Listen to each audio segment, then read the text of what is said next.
Iceland യാത്രയുടെ 11ാമത്തെ ദിവസം ഇവിടെ സ്റ്റാർട്ട് ചെയ്തിരിക്കുകയാണ്. നമ്മൾ കിടന്നുറങ്ങിയതും തലേദിവസം വന്ന ആ ഒരു ചൂട് വെള്ളം ഉണ്ടായിരുന്ന ഒരു പൂളുണ്ടായിരുന്നില്ലേ, ആ ഒരു ക്യാമ്പ് സെറ്റിലായിരുന്നു കേട്ടോ. കഴിഞ്ഞ ഇവിടെ കണ്ട എല്ലാവർക്കും അറിയായിരിക്കും. സമയം ഇപ്പോൾ രാവിലെ ഏകദേശം 8:45. നമ്മൾ ആദ്യം പോയത് നേരെ കിച്ചണിലോട്ടാണ്. നമ്മൾ കിച്ചണിലോട്ട് ഓടുന്ന കഴിക്കേണ്ട ബ്രേക്ക്ഫാസ്റ്റ് ഇടിയപ്പം കുറുമക്കറിയായിരുന്നു. അത് ചൂടാക്കിയിട്ട് നമ്മൾ 3 പേര് ഇരുന്നിട്ട് അത് കഴിച്ചു. നമ്മൾ ഇന്ന് ഈ ക്യാമ്പ് സൈറ്റിൽ നിന്നും അടുത്തൊരു ക്യാമ്പ് സൈറ്റിലോട്ട് പോവുകയാണ്. അപ്പോൾ നമ്മളിന്ന് ഇവിടെ ഒരു ദിവസം മാത്രമാണ് താമസിച്ചത്. അടുത്തൊരു ക്യാമ്പ് സൈറ്റിൻ്റെ ഇടയിൽ വേറെ സ്ഥലങ്ങളൊന്നും അത്ര കാര്യമായിട്ട് കാണാനില്ലാത്തത് കൊണ്ട് തന്നെ ഇന്ന് നമുക്കധികം തിരക്കില്ലാതെ പയ്യെ പോകേണ്ട ആവശ്യം ഉണ്ടായിരുന്നുള്ളൂ. അതുകൊണ്ട് തന്നെ നമ്മുടെ ക്യാമ്പ് സൈറ്റിൻ്റെ സൈഡിലുണ്ടായിരുന്നു ആ വെള്ളം പോകുന്ന ഒരു കനാലുണ്ടായിരുന്നില്ലേ, അവിടെ പോയിട്ട് കുറേ നേരം സ്പെൻഡ് ചെയ്യാമെന്ന് ഞാൻ വിചാരിച്ചു. നല്ല രസമായിരുന്നു അവിടെ പോയിരിക്കാനായിട്ട്. ആ വെള്ളം ഉണ്ടല്ലോ, മലയുടെ മുകളിൽ നിന്ന് നട്ടൊഴുകി വരുന്നത്, അതായത് മഞ്ഞുരുക്കിയിട്ട് വരുന്ന വെള്ളമായിരുന്നു അതെല്ലാം. അതുകൊണ്ട് വെള്ളത്തിന് നല്ല തണുപ്പുണ്ടായിരുന്നു. ഈ വെള്ളത്തിൽ ചില കമ്പനിക്കാർ അവിടെ റിവർ റാഫ്റ്റിംഗ് പരിപാടിയൊക്കെ ആയിട്ട് ചെയ്യുന്നുണ്ട് കേട്ടോ. ഇവിടെയെല്ലാം അത് ഏകദേശം മുകളിലായിട്ടാണ് അങ്ങനത്തെ കാര്യങ്ങളെല്ലാം ചെയ്യുന്നത്.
അങ്ങനെ അവിടുത്തെ കാഴ്ചകളൊക്കെ കണ്ടു കഴിഞ്ഞിട്ട് നമ്മുടെ യാത്ര നമ്മൾ പിന്നെയും തുടർന്നു. തിരിച്ചു വന്ന വഴിക്ക് റോഡിൻ്റെ സൈഡിൽ കുതിരസവാരി നടത്തിയതിൻ്റേതായ പാടുകൾ ഞങ്ങൾക്ക് കാണാനായിട്ട് പറ്റി. ഇത് പറഞ്ഞിരിക്കുമ്പോൾ തന്നെ ഒരു സ്ത്രീ കുതിരപ്പുറത്തിരുന്ന് പോകുന്നതും റൈഡ് ചെയ്യുന്നതും ഞങ്ങൾ കണ്ടു. ഈ ഒരു സ്ഥലത്തിനടുത്ത് കുതിര ഫാമുകൾ ഉണ്ടെന്നുള്ള കാര്യം ഞങ്ങൾക്ക് അപ്പം മനസ്സിലായി.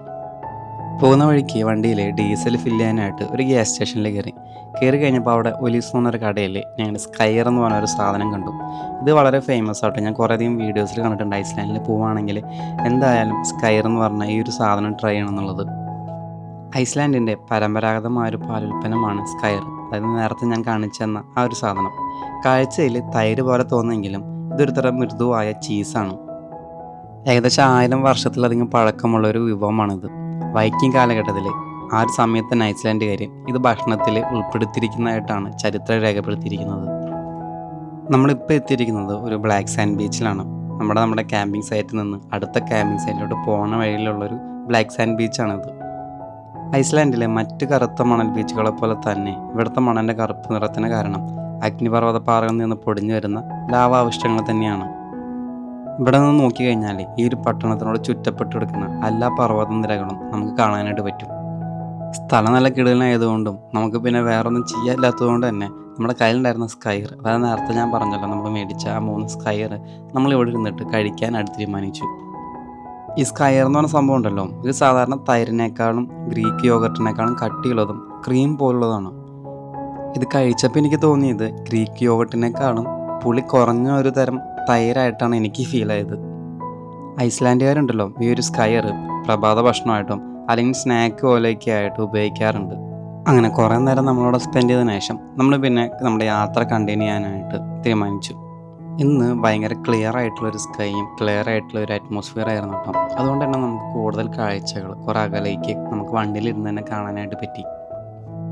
നമ്മളിപ്പോൾ പോയിക്കൊണ്ടിരിക്കുന്നത് ഒരു ലൈറ്റ് ഹൗസ് കാണാനാണ്. ലൈറ്റ് ഹൗസ് കണ്ടപ്പോൾ തന്നെ ഞങ്ങൾ വണ്ടി സൈഡാക്കി. ഈ ഒരു ലൈറ്റ് ഹൗസിലോട്ടുള്ള എൻട്രൻസ് എല്ലാവർക്കും ഉണ്ടോ ഇല്ലെന്നുള്ള കാര്യം നമുക്ക് അറിഞ്ഞൂടാ. അതുകൊണ്ട് ഞങ്ങൾ ആദ്യം വണ്ടി സൈഡിൽ പാർക്ക് ചെയ്തിട്ട് ഒരു ബോർഡ് വെച്ചിട്ടുണ്ടായിരുന്നു. ആ ബോർഡിൽ എന്താണ് എഴുതിയിരിക്കുന്നത് വായിക്കാനായിട്ട് ആദ്യം ഞാൻ പോയി. അങ്ങനെ എല്ലാവർക്കും പ്രവേശനമില്ല എന്ന് തോന്നാൻ കാരണം എന്താണെന്ന് വെച്ച് കഴിഞ്ഞാൽ, ആ ഒരു ലൈറ്റ് ഹൗസ് ഇരിക്കുന്ന ആ ഒരു പറമ്പ് മൊത്തം ചുറ്റും വേലി കെട്ടിയിട്ടിരിക്കുകയായിരുന്നു. ഉണ്ടായിരുന്നൊരു ഗേറ്റ് ആണെങ്കിൽ അടച്ചിട്ടിട്ടിരിക്കുന്നു. അങ്ങനെ ഓടിച്ചെന്ന് വായിച്ചു നോക്കിയപ്പോഴാണ് മനസ്സിലായത് ഏകദേശം 4 കിലോമീറ്റർ നടക്കാനായിട്ടുണ്ട്. അതിൻ്റെ സൈഡിനായിട്ടും ഒരു ഏണിപ്പടി വെച്ചിട്ടുണ്ട്. നമുക്ക് ഏണിപ്പടി കയറി ഇറങ്ങിയാൽ നമുക്ക് ആ ഒരു പറമ്പിലോട്ട് കയറാനായിട്ട് പറ്റും.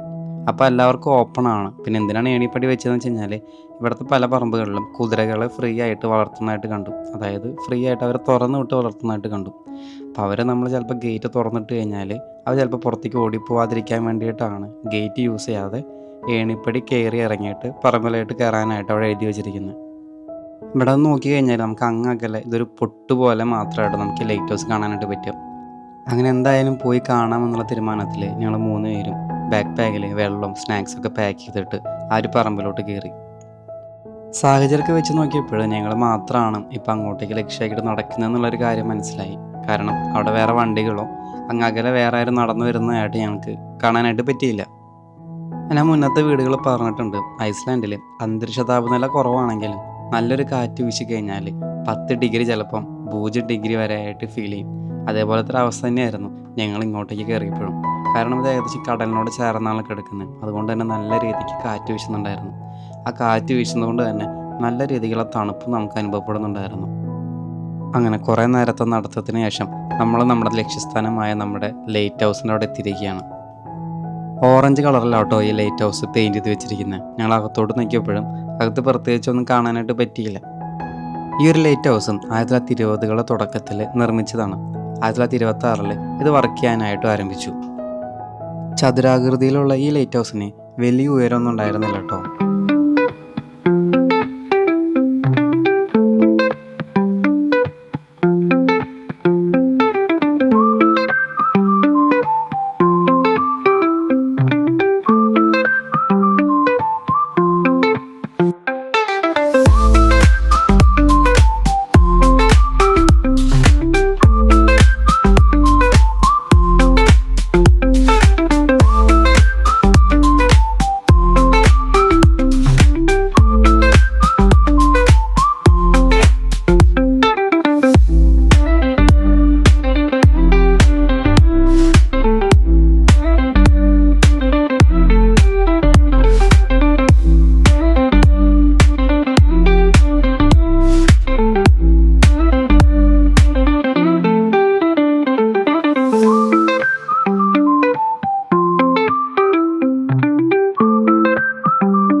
ഏകദേശം 2 മണിക്കൂറിലധികം ഞങ്ങൾ ഈ ലൈറ്റ് ഹൗസിൻ്റെ അവിടെ സ്പെൻഡ് ചെയ്തു.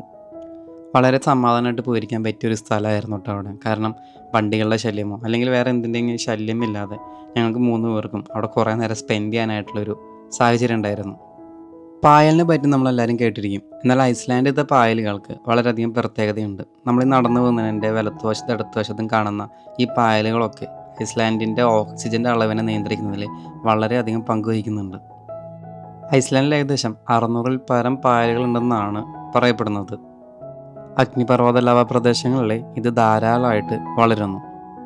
നമ്മൾ നടന്നു പോകുന്നതിൻ്റെ ഇടയിൽ വണ്ടി കയറി ഇറങ്ങിയിട്ട് നാശമായി കിടന്നൊരു മോസ് നമ്മുടെ കയ്യിൽ കിട്ടി. അപ്പോൾ ഇതാവട്ടോ ആ മോസ് എന്ന് പറയുന്നത്, അതായത് പായലുകൾ വളരെ സാവധാനത്തിലാണ് വളരുന്നത്. ചിലപ്പോഴും ഒരു വർഷം 1 സെൻറ്റിമീറ്റർ മാത്രമാണ് ഇത് വളരുക. അതിനാൽ അവയ്ക്ക് കേടുപാട് സംഭവിച്ചാൽ തിരികെ പഴയ നിലയിലേക്ക് എത്താൻ വളരെ വർഷങ്ങളെടുക്കും. അതുകൊണ്ട് തന്നെ പായലുകൾക്ക് മീതെ നടക്കുന്നത് ഐസ്ലാൻഡിൽ കർശനമായിട്ട് നിരോധിച്ചിരിക്കുന്നു. അവിടെ നമ്മൾ നേരെ പോയത് ഉച്ചയ്ക്ക് ലഞ്ച് കഴിക്കാനായിട്ട് ഒരു റെസ്റ്റോറൻറ്റിലേക്കായിരുന്നു. ഇന്നെന്തായാലും നമുക്ക് കുക്ക് ചെയ്യേണ്ട, ഇവിടുത്തെ എന്തെങ്കിലും വെറൈറ്റി കഴിക്കാമെന്ന് വിചാരിച്ചിട്ടാണ് ഞങ്ങൾ ഈ റെസ്റ്റോറൻറ്റിലേക്ക് കയറിപ്പോയത്. വളരെ വലിയൊരു റെസ്റ്റോറൻ്റ് ആയിരുന്നു ഇത്. അകത്തേക്ക് കയറിയപ്പോൾ തന്നെ കൗണ്ടറിലിരുന്ന പുള്ളിക്കാരി നമ്മളെ വെൽക്കം ചെയ്തിട്ട് നമ്മുടെ അകത്തോട്ട് കയറി ഇരിക്കാനായിട്ട് പറഞ്ഞു. നമ്മളവർ പറഞ്ഞ പോലെ തന്നെ നമ്മൾ അകത്തോട്ട് പോയിരുന്നു. തണുപ്പുള്ള രാജ്യങ്ങളിൽ നമ്മൾ ഏതൊരു കടയുടെ അകത്ത് കയറി കഴിഞ്ഞാലും നമുക്ക് ആദ്യം ഫീൽ ചെയ്യുന്ന ഒരു കാര്യം എന്താണെന്ന് വെച്ച് കഴിഞ്ഞാൽ ആ കടയുടെ അകത്ത് നിലനിർത്തിയിരിക്കുന്ന ആ ഒരു ചൂടായിരിക്കും. അതുതന്നെയാണ് ഈ ഒരു കടയുടെ അകത്ത് കയറി കഴിഞ്ഞപ്പോഴും എനിക്ക് ആദ്യം ഫീൽ ചെയ്ത കാര്യവും. അതിൻ്റെ ഇടയിൽ തന്നെ നമ്മൾ കൗണ്ടറിൽ പോയിട്ട് നമ്മുടെ ഫുഡിൻ്റെ ഓർഡറെല്ലാം നമ്മൾ കൊടുത്തു കഴിഞ്ഞപ്പോൾ തന്നെ നമുക്ക് ആദ്യം നമ്മുടെ ഡ്രിങ്ക്സ് കിട്ടി. ഞാൻ ഓർഡർ ചെയ്തൊരു വാട്ടർമെലൻ്റെ ഒരു സ്പാർക്ക്ലിംഗ് ജ്യൂസ് ആയിരുന്നു. ഞാൻ ഓർഡർ ചെയ്തത് ലാമ്പിൻ്റെ ഒരു ഡിഷായിരുന്നു. ഇത് ഐസ്ലാൻഡിൽ വളർത്തുന്ന ലാമ്പ് തന്നെയാണ്. അതുകൊണ്ട് തന്നെ അതിൻ്റേതായൊരു ടേസ്റ്റ് ആ ഒരു ഡിഷിന് ഉണ്ടായിരുന്നതായിട്ട് എനിക്ക് തോന്നി. അതിൻ്റെ ഇടയിൽ ഞാൻ വേറൊരു കാര്യം പറയാം. ഐസ്ലാൻഡിലെ ഭൂരിഭാഗം എല്ലാ റെസ്റ്റോറൻറ്റുകളിലും ഫുഡിന് വളരെയധികം എക്സ്പെൻസീവാണ്. ഐസ്ലാൻഡിനെ സംബന്ധിച്ചിടത്തോളം ഇത് അത്രയുള്ള എക്സ്പെൻസീവ് അല്ലെങ്കിലും ഇവിടെ വരുന്നവർ ഈ കാര്യം ഒന്ന് ഓർമ്മയിൽ വയ്ക്കുന്നത് വളരെ നല്ലതായിരിക്കും. ഫുഡ് വളരെ നല്ലതായിരുന്നു കേട്ടോ. അതിനോടൊപ്പം തന്നെ ഫുഡിൻ്റെ പോർഷനും എന്ന് പറയുന്നതും വളരെയധികം ഉണ്ടായിരുന്നു. ഫുഡ് കഴിച്ച് പുറത്തിറങ്ങിയപ്പോഴാണ് ഈ ഒരു റെസ്റ്റോറൻറ്റിനോട് ചേർന്ന് തന്നെ അവിടെ ചെറിയൊരു ഷോപ്പും റൺ ചെയ്യുന്നുണ്ടായിരുന്നു. അവിടെ നമുക്ക് ഐസ്ലാൻഡിൻ്റെ പ്രിൻ്റുള്ള പുസ്തകങ്ങളും പിന്നീട് പറയുന്ന ഡ്രസ്സുകളും പിന്നെ കുറേ അധികം ഐറ്റംസ് അവിടെ ഉണ്ടായിരുന്നു.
അങ്ങനെ കൗണ്ടറിലുണ്ടായിരുന്ന 2 ചേച്ചിമാരുടെ അടുത്ത് ടാറ്റ ബൈ ബൈ ഒക്കെ പറഞ്ഞ് നമ്മുടെ ജേണി നമ്മൾ പിന്നെ അവിടെ നിന്ന് കണ്ടിന്യൂ ചെയ്തു.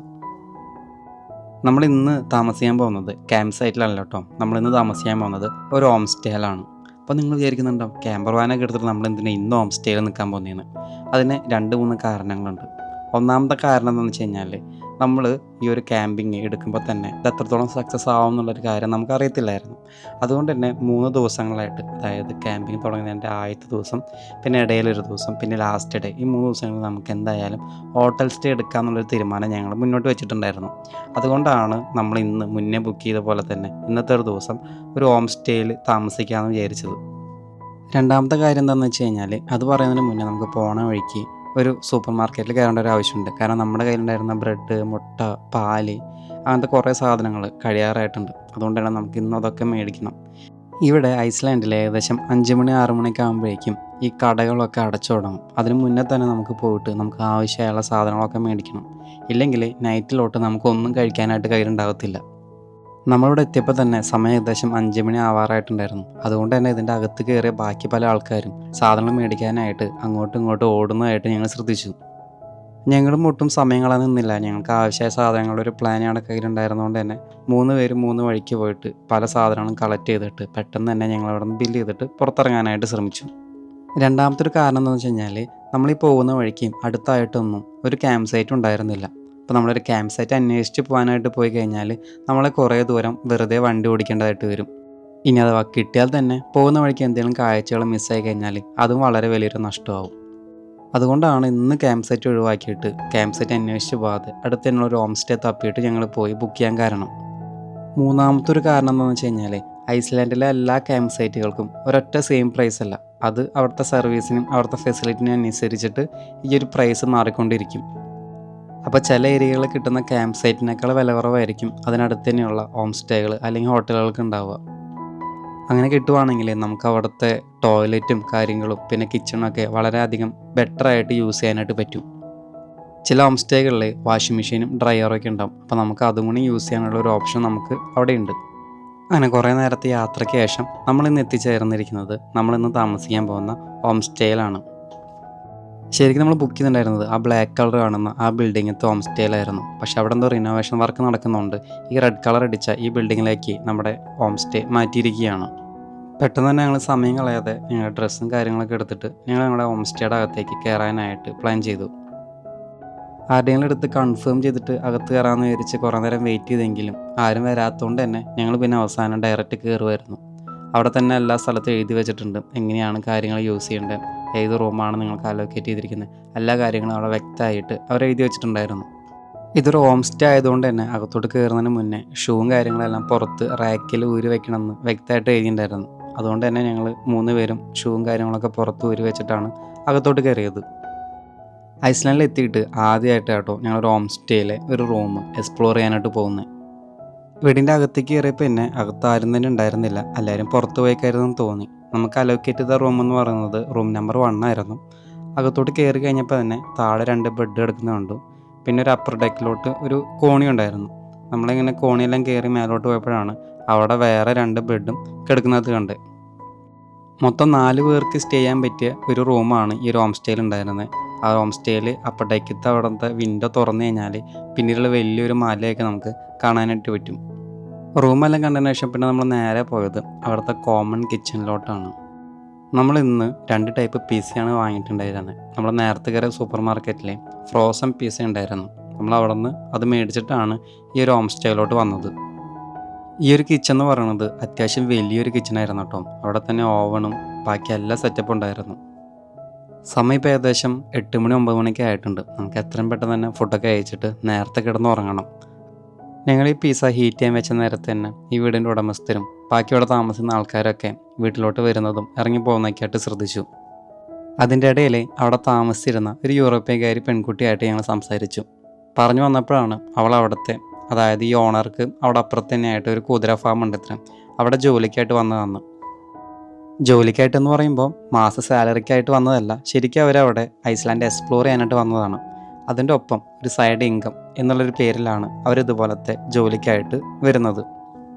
ഐസ്ലാൻഡിൽ ഇതുപോലത്തെ ധാരാളം വോളണ്ടിയറിങ് ജോബുകൾ അവൈലബിൾ ആണ്. ഐസ്ലാൻഡിൽ ഇത്തരം ഫാമുകളിലോ അല്ലെങ്കിൽ മറ്റു മേഖലകളിലോ വർക്ക് ചെയ്യുന്നതിനോടൊപ്പം അവരുടെ ഒപ്പം, അതായത് ഓണറുടെ വീടുകളിൽ താമസിച്ച് അവരുടെ കൾച്ചറും അവരുടെ ഫുഡൊക്കെ എക്സ്പ്ലോർ ചെയ്തിട്ട് അവരുടെ ചരലിൽ താമസിക്കാനുള്ള ഒരു ഓപ്ഷനാണ് നമുക്കിതിലൂടെ കിട്ടുന്നത്. ഫ്രീ ആയിട്ട് താമസിക്കുക എന്നതിലുപരി നമ്മൾ ചെയ്യുന്ന സർവീസിന് അവർ തിരിച്ചു തരുന്നൊരു സന്തോഷമായിട്ടാണ് നമ്മളിതിനെ കണക്കാക്കണ്ടേ? ഇങ്ങനെ വരുന്നവർക്ക് ഹോഴ്സിനെ റൈഡ് ചെയ്യാൻ പഠിപ്പിച്ചു കൊടുക്കുന്നതും സ്വന്തം കാറ് ഐസ്ലാൻഡ് എക്സ്പ്ലോർ ചെയ്യാനായിട്ട് വിട്ടു കൊടുക്കുന്നതൊക്കെ അവിടുത്തെ ഓണേഴ്സ് ചെയ്യുന്ന ചില കാര്യങ്ങളാണ്. ഇതിനുവേണ്ടി അപ്ലൈ ചെയ്യേണ്ട വിസ എന്ന് പറയുന്നതും അത് വേറൊരു കാറ്റഗറിയാണ്. ആ ഒരു വിസയിൽ വന്നാൽ മാത്രമാണ് നമുക്കിതുപോലത്തെ വോളണ്ടിയറിങ് ജോബ്സ് എല്ലാം ചെയ്യാനായിട്ടുള്ളൊരു ഓപ്ഷൻ കിട്ടുന്നത്. അങ്ങനെ അവളുടെ കയ്യിൽ നിന്ന് ഇത്തരം കാര്യങ്ങളൊക്കെ മനസ്സിലാക്കിയിട്ട് ഞങ്ങൾ പിന്നെ നേരെ റൂമിലോട്ട് പോയി. അപ്പോൾ നമ്മുടെ 11ാമത്തെ ദിവസം ഇവിടെ കഴിയാണ്. 12ാമത്തെ ദിവസത്തെ കാഴ്ചകളൊക്കെ ആയിട്ട് നമുക്ക് അടുത്തൊരു വീഡിയോയിൽ കാണാം. അതിലെല്ലാവർക്കും ബായ്.